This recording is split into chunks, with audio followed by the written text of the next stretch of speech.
And this reason right here is why a lot of people don't want to be Christians. They just,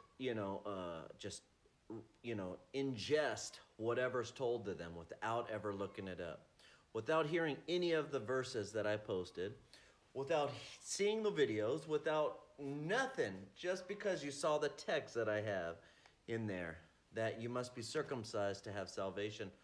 And I asked, and you didn't answer, I asked, where are the verses to correct me so that I know how to walk, so that I can walk proper according, because that's what I want to do. And, if you want to correct me, and I'll accept and I'll change. But let me show you something in the scripture, what I'm talking about exactly. Acts 15:1.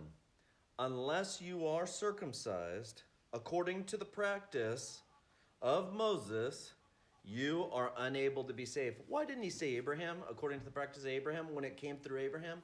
He didn't. He said Moses. You want to know why? I'll show you. Deuteronomy 10, verse 16. That's in Moses. Moses wrote it.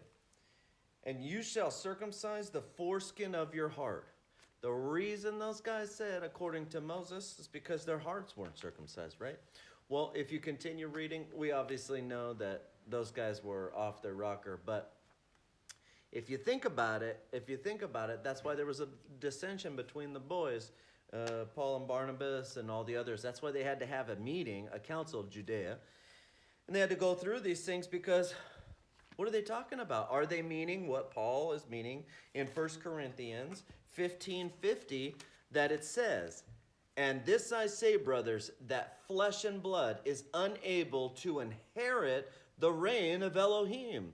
Neither does corruption inherit corruption. What does that mean?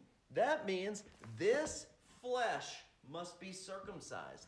This flesh, this body, from the top of my head to the toes of my feet, this flesh must be circumcised. And this, if this isn't cut off, the word is living and active, sharper than a two-edged sword. What is a two-edged sword for? Removing what we need.